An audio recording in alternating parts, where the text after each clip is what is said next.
आप सभी को मेरा नमस्कार। हमारी भूमिका यूट्यूब चैनल से जुड़े हुए सभी विद्यार्थियों का, अभिभावकों का और दोस्तों का मैं तहे दिल से आभार व्यक्त करती हूँ कि आप हमारे साथ जुड़े हुए हैं। आज हमारा देश एक वैश्विक महामारी कोरोना से युद्ध कर रहा है, जिसमें हमारे सामने कई सारी समस्याएं आ रही है। इसलिए हम घर बैठे अध्ययन कर रहे हैं। मैं अपने विद्यार्थियों के लिए, अपने बच्चों के लिए यह कक्षा लेकर आई हूँ कि जिसके माध्यम से वो घरों में रहें, सुरक्षित रहें और अध्ययन करें। कल हमने पढ़ा था मीरा। मीरा के पदों का अध्ययन किया था, जिसमें हमने कवि परिचय पढ़ा था और साथ में मीरा के दो पदों का विस्तार पूर्वक अध्ययन किया था। किस प्रकार से प्रश्न पूछे जाते हैं, इस पर भी चर्चा की थी। तो आज हम क्या पढ़ेंगे?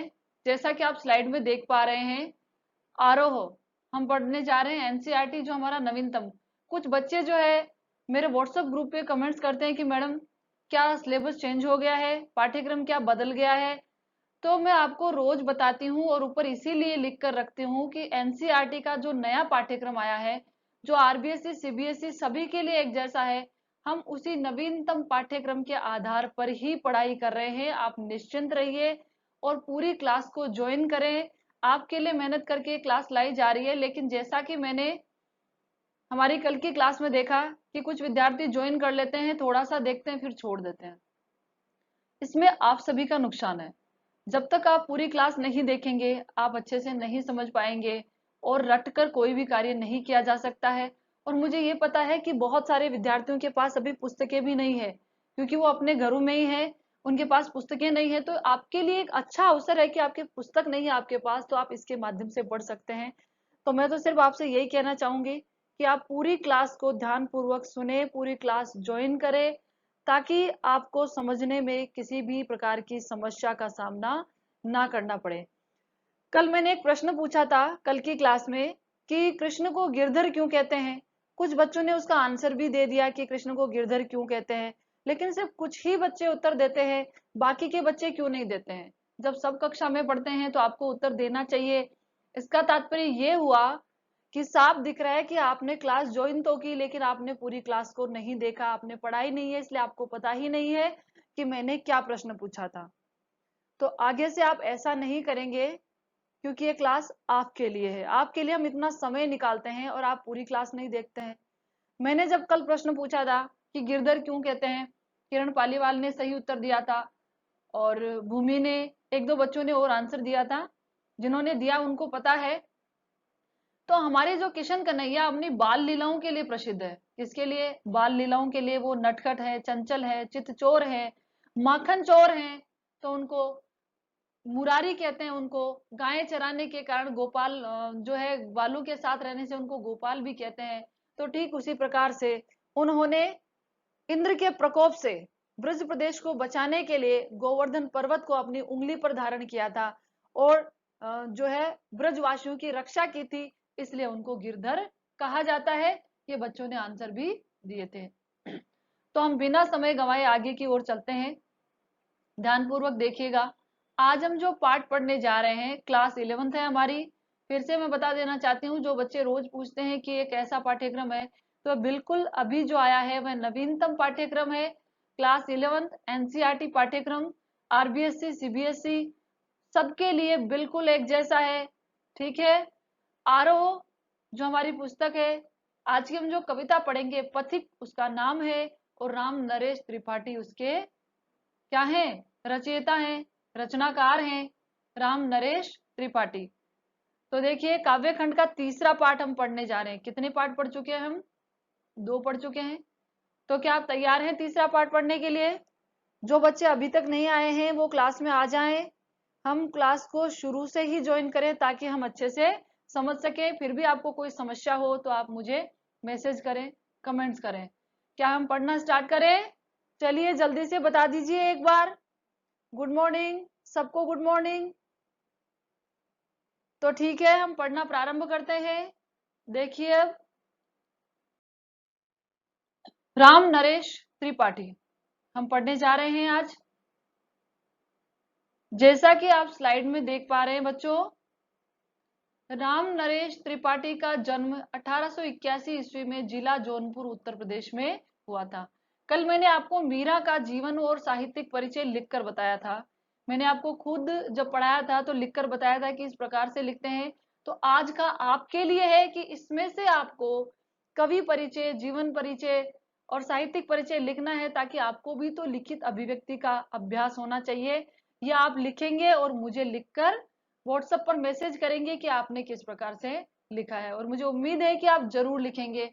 तो देखिए, राम नरेश त्रिपाठी का जन्म जिला जौनपुर उत्तर प्रदेश में हुआ था।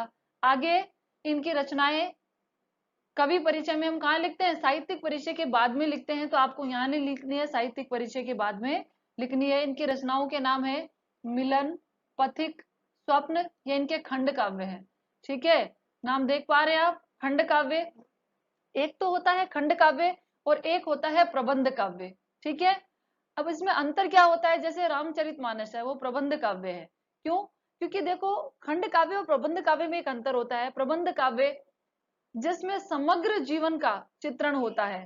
ठीक है, एक सीधे से उदाहरण के माध्यम से मैं आपको बताऊं, जैसे मीरा, कल हमने पढ़ा था, मीरा के जीवन के एक अंश का चित्रण हम करते हैं तो खंड काव्य के अंतर्गत आता है। लेकिन मीरा के जन्म से लेकर उनका जन्म, उनका बड़ा होना, उनका विवाह, उनकी कृष्ण की भक्ति में तल्लीन हो जाना और उनकी मृत्यु तक का समस्त चित्रण हम करते हैं एक के बाद एक करके, तो प्रबंध काव्य होता है, जैसे कि रामचरितमानस में है। ठीक है, रामचरितमानस में कितने कांड है, ये हमने राम लक्ष्मण परशुराम संवाद में पढ़ा था।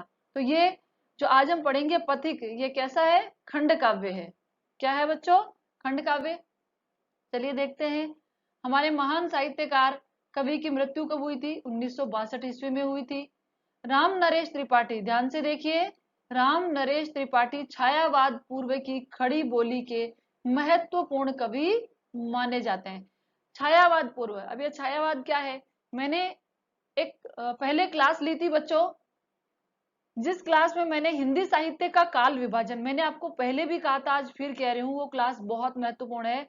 हिंदी साहित्य का काल विभाजन और कालों का जो नामकरण है वो मैंने बताया था। तो उसमें मैंने सारी चीजें बताई थी, आदिकाल, भक्ति काल, रीति काल, आधुनिक काल, और आधुनिक काल के अंतर्गत भी जो युग हमारे आए थे, भारतेंदु युग, द्विवेदी युग, छायावाद युग, प्रगतिवाद, प्रयोगवाद, ये सारी चीजें मैंने वहां पर बताई थी। आप एक बार उसको जरूर देखें तो आपको पता चल जाएगा कि छायावाद क्या है। छायावादी जो काव्य धारा थी, उसके पूर्व खड़ी बोली के महत्वपूर्ण कवि, खड़ी बोली आज जो हम पुस्तकों में पढ़ रहे हैं, खड़ी बोली है काव्य के अंतर्गत प्रयुक्त की जाती है आधुनिक कवियों के द्वारा। खड़ी बोली हिंदी का ही रूप है। ठीक है, तो आरंभिक शिक्षा, आर, आरंभिक शिक्षा पूरी करने के बाद आपने स्वाध्याय से हिंदी, अंग्रेजी, बांग्ला और उर्दू का ज्ञान प्राप्त किया। ध्यान से देखिए कि प्रारंभिक शिक्षा पूरी होने के बाद बाकी जो हिंदी, अंग्रेजी और बांग्ला, उर्दू का ज्ञान है, इन्होंने स्वाध्याय से अर्जित किया। तो आज हमारे पास भी ऐसा ही अवसर है, हमें स्वाध्याय करना चाहिए। आज हम घरों में बैठे हैं तो हमें अपने घरों में बैठकर भी पढ़ाई करनी चाहिए। जब ये स्वाध्याय से चार चार भाषाओं का ज्ञान अर्जित कर सकते हैं, तो हम भी कुछ न कुछ तो कर ही सकते हैं। यस बच्चों, बिल्कुल कर सकते हैं, हमारे स्टूडेंट भी बिल्कुल कर सकते हैं, क्योंकि हम किसी से कम नहीं है। चलिए हम आगे चलते हैं। अब कवियों के प्रिय विषय समाज सुधार के स्थान पर इन्होंने रोमांटिक प्रेम को कविता का विषय बनाया।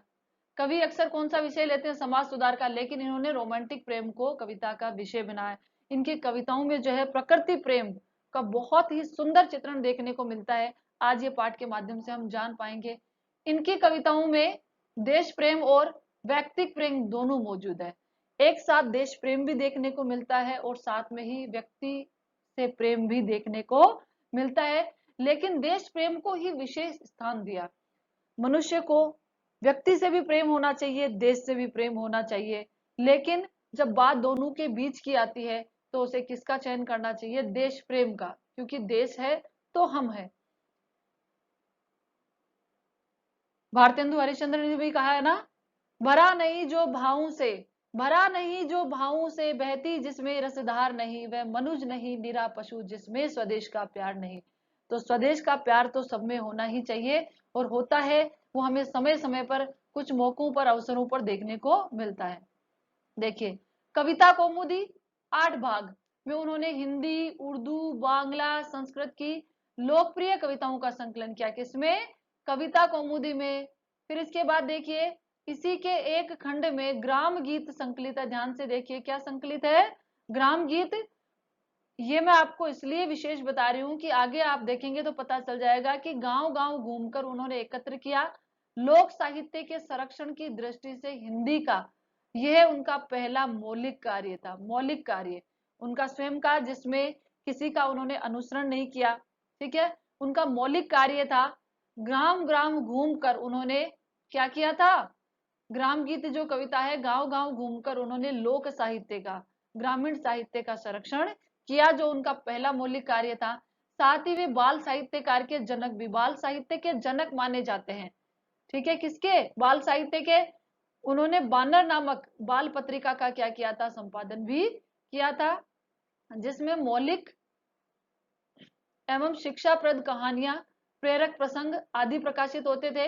कविता के अलावा आपने नाटक, उपन्यास, आलोचना, संस्मरण, अन्य विधाओं में भी रचनाएं की। यानी ये कई विधाओं में पारंगत थे, इतना हम देख चुके हैं। हमारा ये जो समय सीमा आपको दिखा रखी है सन 1881, ये कौन से काल में आता है? आधुनिक काल में। आधुनिक काल में पहले भारतेंदु युग था, फिर द्विवेदी युग था, फिर छायावाद था। ये छायावाद पूर्व के कवि माने जाते हैं, यानी द्विवेदी युग के कवि माने जा सकते हैं। अब देखिए अगली स्लाइड आपके सामने आ रही है। आप समझ पा रहे हैं विद्यार्थियों? ध्यानपूर्वक देखिए स्टूडेंट्स, और पूरी क्लास को हम अटेंड करें। देखिए अब जो आज हम पाठ पढ़ने जा रहे हैं, पथिक, ध्यान से देखिएगा। प्रस्तुत अंश पथिक शीर्षक खंड काव्य के पहले सर्ग से लिया गया है। इसमें दुनिया के दुखों से विरक्त होकर काव्य का नायक पथिक, काव्य का नायक कौन है? पथिक। नाम ही उसको क्या दे दिया है स्टूडेंट्स? पथिक नाम दे दिया है उसको। ये जो पथिक है, ये राम नरेश त्रिपाठी जी का खंड काव्य है, जिसका पहला सर्ग है। उस पहले सर्ग से ये अंश हमारी पुस्तक में संकलित है, जिनको आज हम किसमें? आरोह में संकलित है, जिन्हें हम पढ़ने जा रहे हैं। और इसका जो नायक है उसका नाम क्या रख दिया उन्होंने? पथिक रख दिया है। यात्री पथिक का अर्थ आप जानते हैं। तो पथिक क्या करता है? इसमें प्रकृति के सौंदर्य से मुग्ध होकर वहीं बसना चाहता है। जो नायक होता है वह दुनिया के दुखों से विरक्त हो जाता है। ठीक है, और हम जानते हैं कि ये संसार नश्वर है, इसमें जो भी आता है उसका अंत निश्चित होता है। ये संसार नश्वर है और आत्मा अमर है। जो प्रकृति है, प्रकृति से खूबसूरत और सुंदर कुछ भी नहीं होता, ये इस कविता के माध्यम से हम जान जाएंगे। और हम जानते भी हैं कि प्रकृति की जो सुंदरता होती है वो नैसर्गिक होती है। हमारी सुंदरता, जो हम काल्पनिक सुंदरता, जो हम बनावट करते हैं, उसके सामने, प्रकृति के सामने हम कुछ भी नहीं है। प्रकृति सुंदर है तो हम सब सुंदर है। यदि प्रकृति का रूप हमने बिगाड़ा तो उसका दुष्परिणाम भी हमें देखने को मिलेगा। यहाँ किसी साधुजन द्वारा संदेश ग्रहण करके वह देश सेवा का व्रत लेता है। राजा द्वारा उसे मृत्यु दंड मिलता है, परंतु उसकी कीर्ति समाज में बनी रहती है। ये तो किसके बारे में बताया है? पथिक शीर्षक खंड काव्य के अंदर क्या है वो चीज यहाँ पर बताई गई है। आज हम जो पाठ पढ़ने जा रहे हैं उसमें क्या है वो देखिए कि सागर के किनारे, किसके किनारे? सागर के किनारे खड़ा हुआ पथिक उसके सौंदर्य पर मुग्ध होता है। ये जो पथिक कविता हम पढ़ने जा रहे हैं, जिसके 8 काव्यांश हमारी पुस्तक में संकलित है, वह प्रकृति के सौंदर्य पर, यानी वह सागर के किनारे, समुद्र के किनारे आकर खड़ा होता है। और जब वह उसकी लहरों को देखता है, उसके अद्भुत बेजोड़ सौंदर्य को देखता है, तो उसका मन उस पर मुग्ध हो जाता है, आकर्षित हो जाता है। वह सारे दुख संताप इस संसार को भूल जाता है।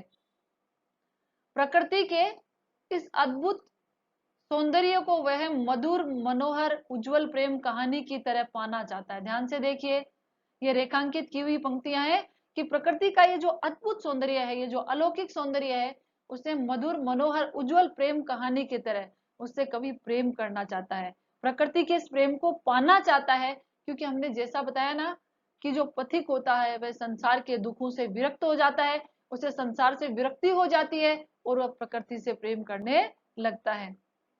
आगे देखिए, प्रकृति के प्रति पथिक का यह प्रेम उसे अपनी पत्नी के प्रेम से दूर ले जाता है। स्वच्छंदतावादी इस रचना में प्रेम, भाषा और कल्पना का अद्भुत संयोग देखने को मिलता है। प्रेम, भाषा और कल्पना का अद्भुत संयोग, ठीक है। यदि हम कहें तो प्रेम, भाषा और कल्पना की त्रिवेणी इसमें प्रवाहित होती है। प्रेम, प्रकृति से प्रेम, प्रकृति से कवि इतना प्रेम करता है कि वह अपनी पत्नी के प्रेम से दूर चला जाता है और उसे प्रकृति से श्रेष्ठ कुछ भी नजर नहीं आता है। भाषा, इसकी जो भाषा है, खड़ी बोली है, ये अब बता चुके हैं कि कवि खड़ी बोली के कवि है, लेकिन इसमें तत्सम, तद्भव, देशज सभी शब्दावलियों का प्रयोग है, ये आप लिखेंगे। और कल्पना का, जब हम ये कविता पढ़ेंगे तो आप देखेंगे कि कवि ने इसमें कल्पना का प्रयोग भी किया है। तो इतना हम पढ़ चुके हैं, क्या हम आगे की ओर चले? ठीक है, चलो चलते हैं।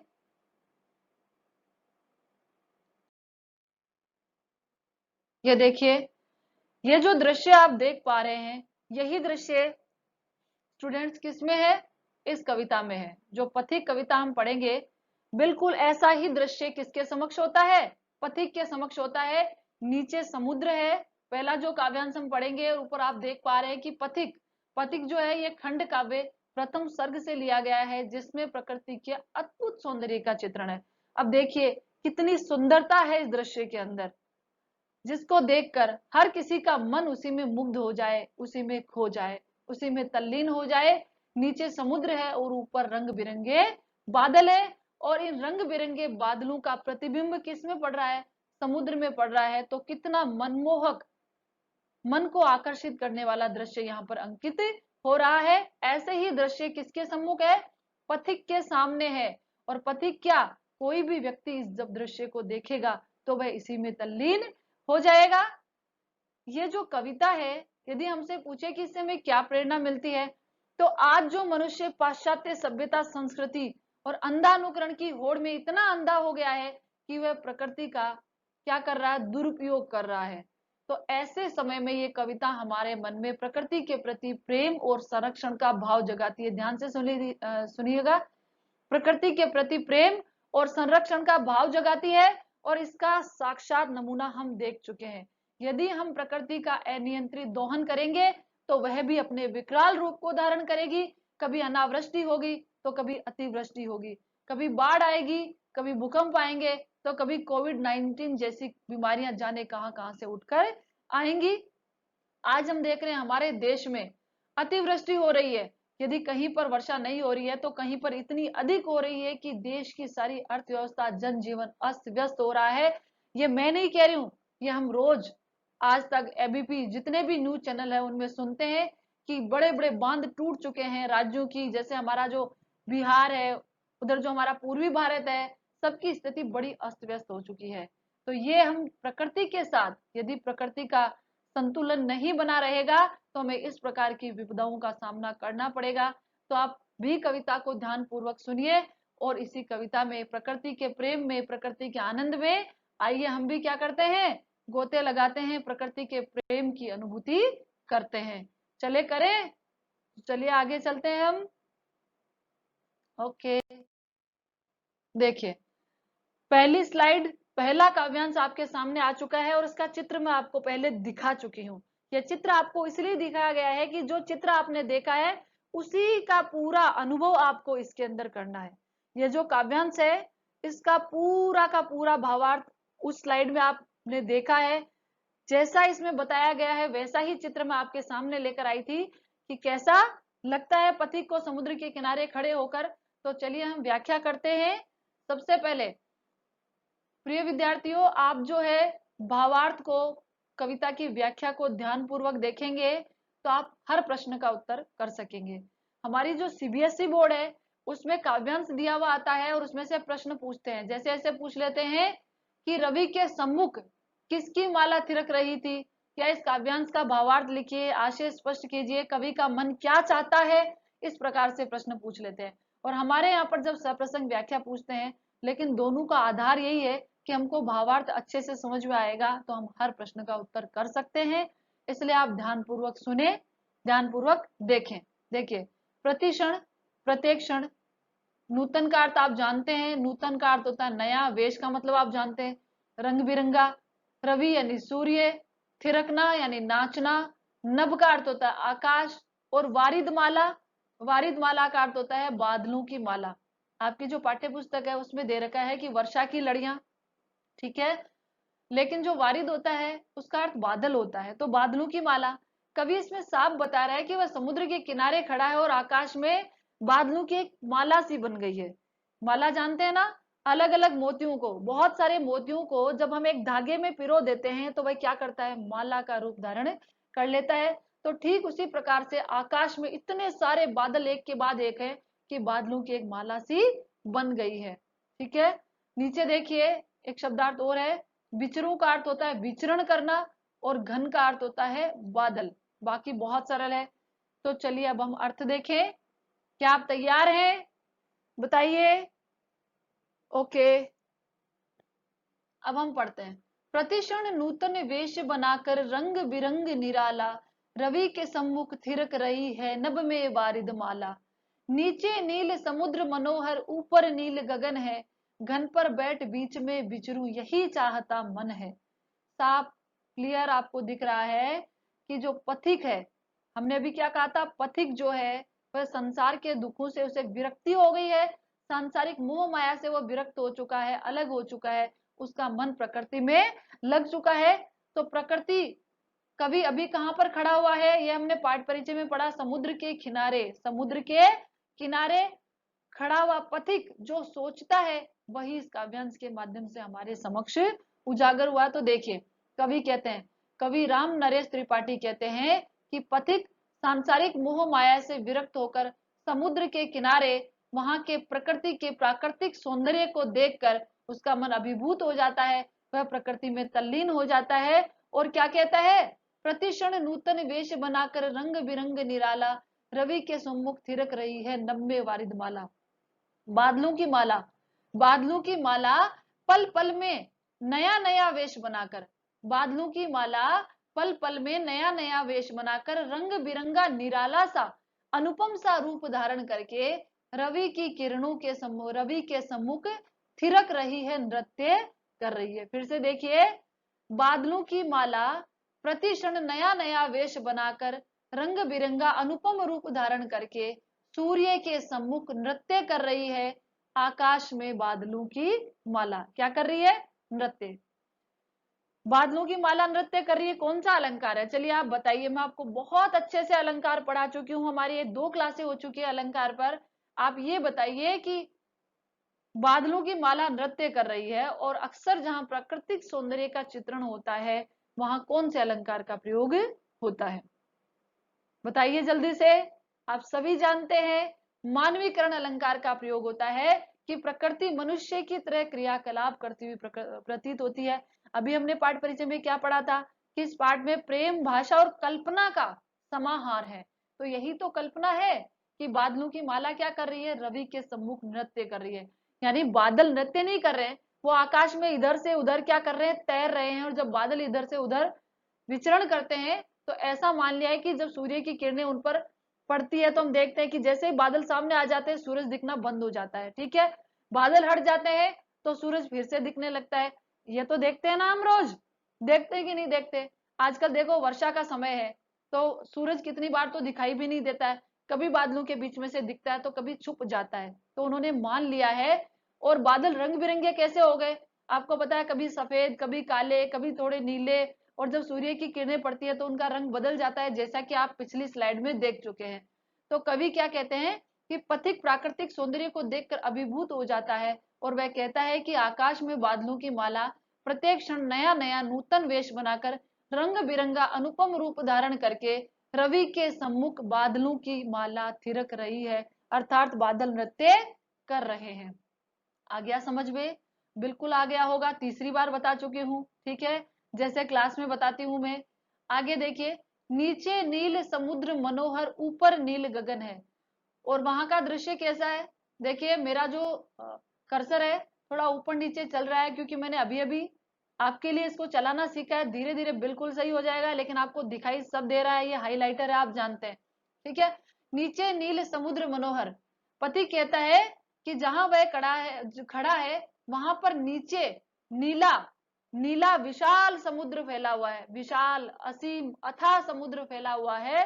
और ऊपर नीला गगन है। आकाश में नीला गगन है और नीचे नीला समुद्र है। इस प्राकृतिक सौंदर्य को देखकर, इस मनमोहक, मन को अभिभूत कर देने वाले दृश्य को देखकर पथिक का मन करता है कि वह बादलों पर बैठकर, किस पर, घन पर, बादलों पर बैठकर बीच में विचरूं, यही चाहता मन है। पथिक का मन चाहता है कि वह बादलों पर बैठकर समुद्र के बीच में विचरण करे, इस प्राकृतिक सौंदर्य का आनंद ले। किस पर बैठकर, वो भी बादलों पर।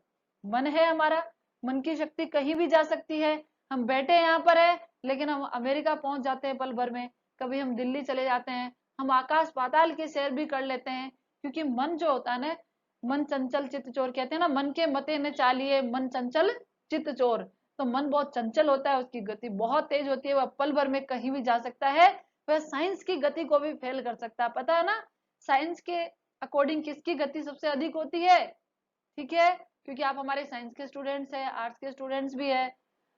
तो मन जो होता है वह सबकी गति को फेल कर देता है, पीछे छोड़ देता है। तो आप अर्थ इसका अच्छे से समझ चुके हैं। ठीक है, कैसी शब्दावली है? तत्सम, तद्भव शब्दावली है। वारिद माला, बादलों की माला। निराला, तो कौन सा अलंकार है? अनुप्रास अलंकार भी है, मानवीकरण अलंकार भी है। ठीक है, चले हम आगे की ओर। चलो चलते हैं, हम दूसरा काव्यांश पढ़ते हैं हम यहाँ पर। देखिए, दूसरा काव्यांश आपके समक्ष आ चुका है। रत्नाकर गर्जन करता है, मलिया नील बहता है, हरदम यह हौसला हृदय में प्रिय भरा रहता है। इस विशाल विस्तृत महिमामय रत्नाकर के घर के कोने कोने में लहरों पर बैठ फिरूं जी भर के। अब पथिक का मन क्या करता है? देखिए, गर्जना करता हुआ रत्नाकर कैसा लगता है, ये चित्र मैं आपके लिए लेकर आई हूं ताकि आप इसे अच्छे से समझ चुके हैं। देखिए, जब इतनी विशाल लहरें उठती है, और बहुत बार उठती है, जो लोग नेवी में काम करते हैं समुद्र के अंदर, या जो मछुआरे समुद्र के आसपास में रहते हैं, वो ऐसी घटनाएं बहुत बार देखते हैं। हम तो राजस्थान के निवासी हैं, तो हमको कहाँ से समुद्र देखने को मिलेगा? ठीक है, लेकिन कभी मिले तो ये प्रकृति के खूबसूरत नजारे को अवश्य देखिएगा। रत्नाकर गर्जना करता है तो उसका दृश्य कुछ ऐसा ही होता है, और यही इस काव्यांश में हम पढ़ने जा रहे हैं। तो चलिए पढ़ते हैं हम अब आगे। रत्नाकर का मतलब आप जानते हैं। ठीक है, समुद्र, गर्जन का अर्थ आप देख पा रहे हैं कैसे गर्जना करता है। जब इतनी विशाल लहरें उड़ती है ना, तो गर्जना की आवाज भी आती है। बादल गरजते हैं, उनकी भी गर्जना होती है, तो समुद्र की भी गर्जना होती है। मलयानिल क्या होता है? जो मलय पर्वत होता है, वहां से सुगंधित वायु प्रवाहित होती है, उसके बारे में बताया है। हरदम यह हौसला हृदय में प्रिय भरा रहता है। बाकी शब्दार्थ बहुत सरल है, शब्दार्थ की आवश्यकता ही नहीं है। देखिए, अब पथिक क्या कहता है वो सुनिए। पथिक कहता है कि वह समुद्र के किनारे खड़ा है और वह प्राकृतिक सौंदर्य को देखकर उनका मन उसी में खो गया है। रत्नाकर, विशाल फैला हुआ समुद्र गर्जना कर रहा है, उसमें लहरें उठ रही है, वह गर्जना करता है। मलया नील बहता है और मलय पर्वत से सुगंधित वायु प्रवाहित हो रही है, और दृश्य इतना आनंदमय हो गया है, दृश्य इतना सुंदर हो गया है कि उस आनंदमय दृश्य को देखकर हरदम यह हौसला, हरदम हरदम यह हौसला हृदय में प्रिय भरा रहता है। हे प्रिय, अब देखो प्रिय यहाँ पर किसको कहा है? हो सकता है उन्होंने अपनी प्रियतमा, अपनी पत्नी को संबोधित किया, हो सकता है उन्होंने प्रकृति को संबोधित किया, या फिर किसी और को। तो प्रिय, तो कुछ भी हम कल्पना कर सकते हैं, हमारा अधिकार है काव्य में कल्पना करना। ठीक है, तो पथिक कहता है कि ये गर्जना करता हुआ रत्नाकर। देखो, हम अक्सर देखते हैं कि जो लहरें होती है और जो समुद्र होता है, विशाल अथाह समुद्र की लहरें हमको सदैव आगे बढ़ने का हौसला देती है, हमको सदैव साहस और दृढ़ निश्चय के साथ अपने लक्ष्य की ओर गतिशील रहने की प्रेरणा देती है।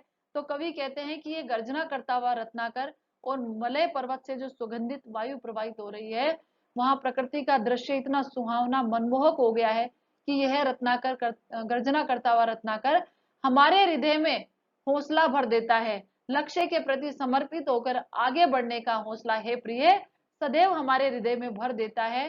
फिर वो क्या कहते हैं? इस विशाल विस्तृत महिमामय रत्नाकर के घर के कोने कोने में लहरों पर बैठ कर फिरूं यही जी भर के। ऊपर वाले काव्यांश में तो क्या कहते हैं?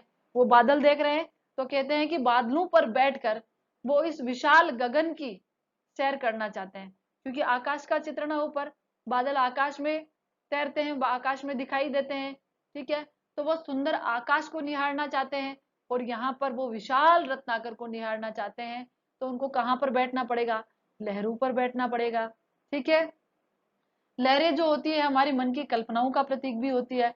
तो कवि कहते हैं कि इस विशाल, विस्तृत और महिमा से युक्त रत्नाकर के घर के कोने कोने में अर्थात असीम अथाह समुद्र का मैं विचरण करना चाहता हूँ। मेरा मन चाहता है कि मैं इन लहरों पर बैठकर, किन पर? ये विशाल लहरें जो हमें आगे बढ़ने की प्रेरणा देती है, उन लहरों पर बैठकर मैं इस विशाल समुद्र के घर के कोने कोने का विचरण करना चाहता हूँ, इसकी खूबसूरती को निहारना चाहता हूँ। अर्थात ये भी कह सकते हैं कि मैं अपनी मन की कल्पनाओं के माध्यम से मन में जैसे समुद्र में जैसे लहरें उठती है, मन में हमारे कल्पनाएं उड़ती है, मेरी मन की कल्पनाएं इस विशाल समुद्र की सैर, इस विशाल समुद्र को निहारना चाहती है, देखना चाहती है। अर्थात जो कवि है वह प्रकृति के सामीप्य चाहता है, प्रकृति से समीपता चाहता है। आपने रसखान को पढ़ा होगा कभी, कभी न कभी तो जरूर पढ़ा होगा। 9th में भी उनका पार्ट है और 11th में भी है। रसखान क्या कहते हैं? रसखान ब्रजभूमि से इतना प्रेम करते हैं कि वो वहां पर क्या कहते हैं कि मानुष हो तो वही रसखानी, बसो ब्रज गोकुल गांव के ग्वारन, जो पशु हो तो कहाँ बसु मेरो, चरो नित नंद की धेनु मजारन।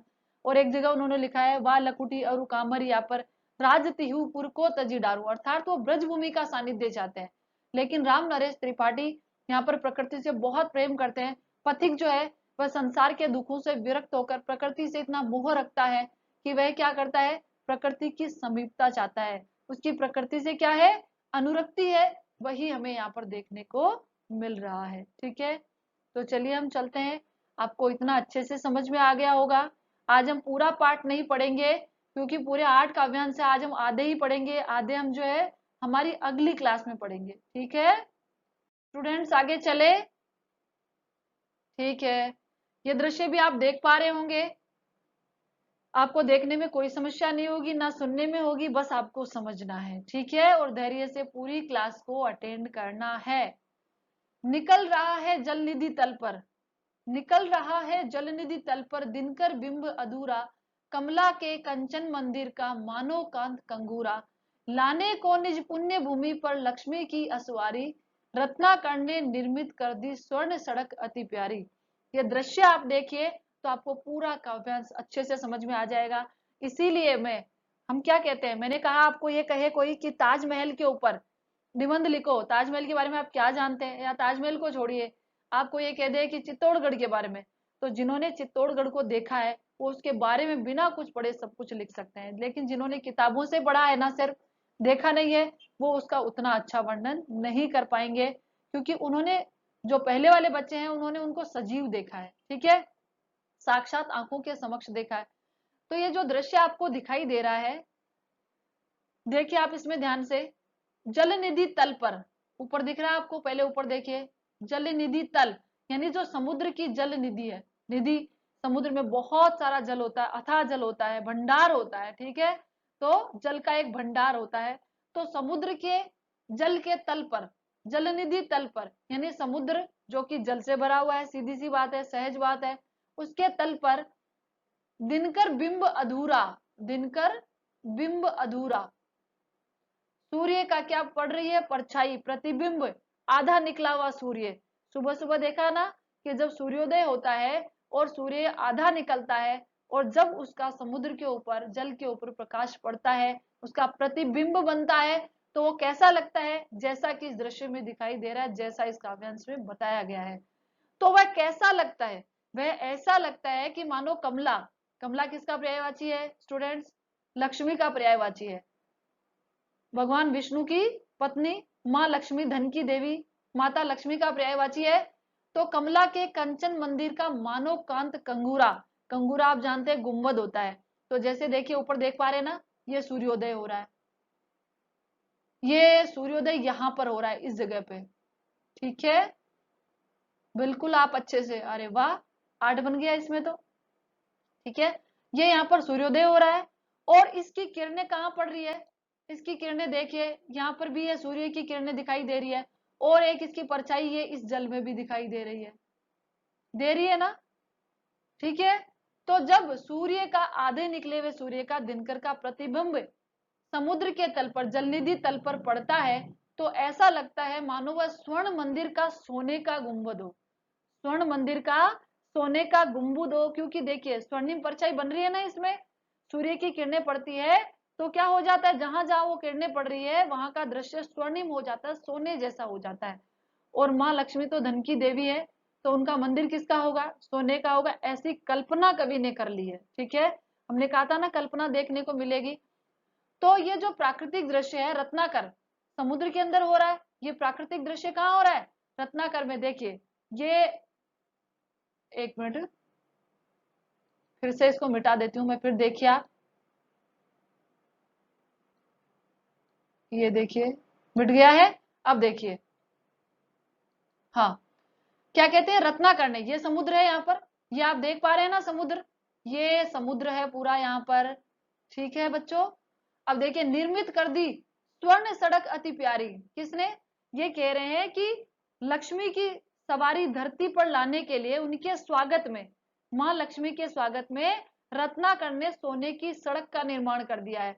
तो आप यहाँ पर देखिए जो सूर्य की किरणें यहाँ पर पड़ रही है, तो देखिए यहाँ से लेकर यहाँ तक, यहाँ तो हल्का प्रतिबिंब है, यहाँ तक देखो, ये आपको दिख रही है, लालिमा दिख रही है सूर्य की, नहीं दिख रही है तो आप इंटरनेट से तस्वीर निकाल के खुद देख लेना। ठीक है, तो ये जो लालिमा दिख रही है आपको, यहाँ पर एक सड़क जैसा निर्माण हो रहा है, एक सड़क जैसी, जिस सीध में सूर्य की परछाई दिखती है वहां एक सड़क जैसा निर्माण हो जाता है, तो कवि ने कल्पना कर ली। ठीक है, अब अर्थ देखिए आप। पथिक कहता है कि वह समुद्र के किनारे खड़ा है। देखो पहले क्या हुआ था, आकाश में बादल थे, फिर रत्नाकर में गर्जना हो रही थी, अब क्या हो रहा है, वहां पे सूर्योदय हो रहा है, तो दृश्य पल पल में बदल रहा है। तो पथिक कहता है कि निकल रहा है जल निधि तल पर दिनकर बिंब अधूरा, कमला के कंचन मंदिर का मानो कांत कंगूरा। पथिक कहता है कि प्राकृतिक दृश्य में, प्रकृति के दृश्यों में परिवर्तन हो रहा है, और वह समुद्र के किनारे खड़ा है और वहां पर क्या हो रहा है, सूर्योदय। तो जलनिधि तल पर पथिक कहते हैं कि समुद्र के तल पर सूर्य का, अर्ध सूर्य का बिंब ऐसा प्रतीत होता है, आधे उदित हुए सूर्य का प्रतिबिंब ऐसा लगता है कि मानो माँ लक्ष्मी के कमला के स्वर्णिम मंदिर का सोने का कोई कंगूरा हो, लाने को निज पुण्य भूमि पर लक्ष्मी की सवारी, माँ लक्ष्मी की सवारी धरती की ओर आ रही है, और उनके स्वागत में, उनके सम्मान में मानो रत्नाकर ने सोने की सड़क बना दी हो। अर्थात दिनकर का प्रतिबिंब जल में इस प्रकार से नजर आ रहा है कि मानो माँ लक्ष्मी के स्वागत में यहाँ पर स्वर्णिम सड़क बना दी गई हो। ठीक है, तो आप देख चुके हैं इसमें कितना सुंदर चित्रण यहाँ पर कवि राम नरेश त्रिपाठी ने प्रकृति का किया है।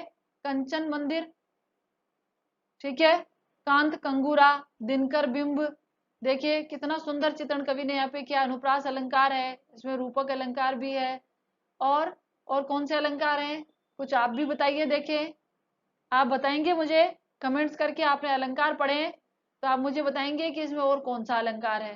ठीक है, चलें आगे की ओर। आज का हमारा जो अंतिम काव्यांश है वो हम पढ़ने जा रहे हैं। आप धैर्य बनाए रखें, आपकी क्लास थोड़ी ही देर में पूर्ण होने वाली है। देखिए, निर्भय दृढ़ गंभीर भाव से गरज रहा है सागर, लहरों पर लहरों का आना सुंदर है अति सुंदर, कहो यहाँ से बढ़कर सुख क्या पा सकता है प्राणी, अनुभव करो हृदय से है अनुराग भरी कल्याणी। ठीक है, तो अनुराग भरी का अर्थ होता है प्रेम से भरी हुई। कवि अपने प्रियतम को, उनकी प्रियतम प्रकृति हो सकती है, अपने प्रियतम को संबोधित करके कहते हैं, ये लहरें दिखाई दे रही है ना आपको, दिख रही है, देखो किस प्रकार से लहरें उठती है तो वो गर्जना करती है। कवि कहते हैं कि निर्भय दृढ़ गंभीर भाव से गरज रहा है सागर। निर्भय, सागर को किसी का भय नहीं होता है, वह निर्भय होकर दृढ़ निश्चय के साथ लहरें उड़ती है और गर्जना करता है। तो कवि कहते हैं, और ये जो लहरें हैं, ये जो गर्जना है, मनुष्य के मन में उत्साह, दृढ़ निश्चय, साहस की भावना का संचार करती है। ये हमें प्रेरणा देती है कि हमें साहस, दृढ़ निश्चय और हमारे हौसले बुलंद होने चाहिए, तो हमारी मंजिल खुद ब खुद मुकम्मल हो जाती है। कवि कहते हैं कि सागर रत्नाकर गंभीर भाव से निर्भय होकर दृढ़ गंभीर गर्जना कर रहा है, जो मनुष्य के हृदय में साहस उत्साह का संचार कर रही है। लहरों के बाद लहरें, एक लहर के बाद दूसरी लहर आती है, जो सुंदर ही नहीं अति सुंदर लगती है, बहुत सुंदर लगती है। मनुष्य का मन उसी में मुग्ध हो जाता है। कहो यहाँ से बढ़कर सुख क्या पा सकता है प्राणी, अनुभव करो हृदय से हे अनुराग भरी कल्याणी। हे प्रेम से भरी हुई सबका कल्याण करने वाली, हे प्रेम से भरी हुई सबका कल्याण करने वाली कौन होती है विद्यार्थियों, स्टूडेंट्स? प्रकृति ही होती है। उसी के मन में सबके प्रति कल्याण की भावना होती है, प्रेम की भावना होती है। तो कवि प्रकृति को संबोधित करते हुए कहते हैं वही उनकी प्रियतमा है, वही उनकी सर्वस्व है, कि यहाँ से बढ़कर इस समुद्र तल का जो ऐसा दृश्य है, क्या यहाँ के प्राकृतिक सौंदर्य से बड़ा कोई सुख किसी प्राणी को प्राप्त हो सकता है? इस संसार में प्राणी के लिए सबसे बड़ा सुख है ये इतना अनुपम अद्भुत प्राकृतिक सौंदर्य, जिसको हृदय से अनुभव करो हे सबका कल्याण करने वाली। प्रेम से भरी हुई प्रकृति से सुंदर दृश्य इस संसार में कुछ नहीं है। हमें उसको हृदय से अनुभव करना चाहिए, तो हमारा हृदय भी प्रेममय हो जाता है। ठीक है, आपने सुमित्रा नंदन पंत का नाम तो सुना ही होगा, हमारे छायावाद के। मैंने आपको 10th क्लास में पढ़ाया था, और कौन से पार्ट में बताइए, देखें क्या पढ़ा था हमने। प्रभो कविता पढ़ी थी, कुछ याद आ रहा हो तो, जयशंकर प्रसाद की प्रभो कविता पढ़ी थी। उसमें मैंने बताया था कि जयशंकर प्रसाद, सूर्यकांत त्रिपाठी, निराला, सुमित्रा नंदन पंत और महादेवी वर्मा छायावाद के आधार स्तंभ कहलाते हैं, चार मजबूत स्तंभ कहलाते हैं। तो प्रकृति के सुकुमार और चितेरे कवि कहा जाता है सुमित्रा नंदन पंत को, क्योंकि उनका जन्म अल्मोड़ा में प्रकृति की गोद में हुआ था। प्रकृति उनकी सहचरी थी, उनकी प्रियतमा थी, उनकी माँ थी, सब कुछ उन्होंने प्रकृति से सीखा। तो इसी प्रकार से राम नरेश त्रिपाठी की कविताओं में व्यक्तिक प्रेम के साथ प्राकृतिक प्रेम, देश प्रेम देखने को मिलता है। और ये जो कविता है आज के समय में, आज हम जिस स्थिति से गुजर रहे हैं, इस स्थिति में हमें प्रकृति से प्रेम करना चाहिए, जहां तक हो सके प्रकृति के संरक्षण में हमारा योगदान देना चाहिए। मेरी बात को ध्यान से सुन लीजिए। आप सोचे कि मैडम हम क्या कर सकते हैं, जो दोहन होता है वो तो उद्योगपति करते हैं, ये बड़े बड़े स्तर की बातें हैं, हम वो तो नहीं कर सकते। लेकिन हम कम से कम हमारे घर में यदि जगह है तो पेड़ लगाएं, नहीं है तो गमले में पौधे लगाएं, क्योंकि उनसे शुद्ध हवा मिलती है हमें। ठीक है, बहुत सारी बीमारियों से मुक्ति मिलती है। और जो खाली जगह पड़ी होती है कहीं, उसमें भी हम बीज डालकर पौधे उगा सकते हैं। ऐसे उदाहरण हमें आए दिन देखने को मिलते हैं, कि हमारी तो जो पिपलांतरी गांव है, वहां पर आप सभी ने देखा है ना, प्रकृति प्रेम का अनूठा उदाहरण है, जो संपूर्ण विश्व में विख्यात है।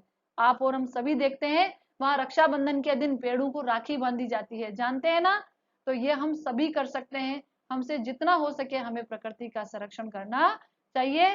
तो आज के लिए इतना ही, फिर मिलते हैं, तब तक के लिए नमस्कार, बाय। लेकिन एक बात ध्यान से सुनिए, अभी तक जिन्होंने हमारे चैनल को सब्सक्राइब नहीं किया है, प्लीज सब्सक्राइब करें, शेयर करें, लाइक करें। लाइक आपकी इच्छा हो तो करें, नहीं हो तो नहीं करें, लेकिन शेयर करें, ताकि अधिक से अधिक विद्यार्थियों को इसका लाभ मिल सके। ठीक है स्टूडेंट, फिर मिलते हैं। आज का हमारा पाठ कंप्लीट हो चुका है, कोई समस्या हो तो आप पूछ सकते हैं।